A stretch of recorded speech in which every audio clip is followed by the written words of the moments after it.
जलशुद्धीकरण विषयात संशोधन करणारे सोलापुरातले संशोधक डॉक्टर सर्जेराव दोलताड यांनाही राष्ट्रपती भवनाकडून प्रजासत्ताक दिनाचं निमंत्रण मिळालं आहे। दुहेरी PhD प्राप्त करणारे डॉक्टर सर्जेराव दोलताड यांच्या नावावर आंतरराष्ट्रीय पातळीवरील 5 पेटंट अर्थात स्वामित्व हक्कांची नोंद आहे, तसंच प्रबंध देखील आहे।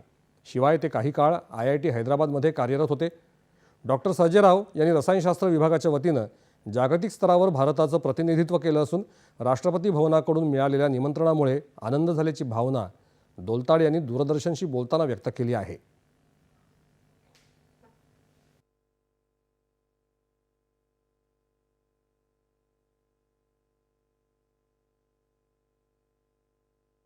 खूप खूप म्हणजे मनापासून पहिल्यांदा ते राष्ट्रपती भवनाचं खूप मी आभार मानतो की माझ्यासारख्या सामान्य माणसाला हे एवढा मोठा सन्मान मिळतोय की जे 26 जानेवारीच्या निमित्तानं तिथं प्रोग्रामसाठी मला इन्व्हाइट केलेलं आहे। याच्या अगोदर एकदा DSTच्या कार्यक्रमानिमित्तानं राष्ट्रपती भवनाच्या बाहेरून फिरून आलो होतो, तेव्हा एकदा मनामध्ये असं होतं की मला ही कधी राष्ट्रपती भवनामध्ये आतमध्ये जाण्याची संधी कधी मिळेल, आणि ती खरोखर आता सत्यात उतरताना दिसते।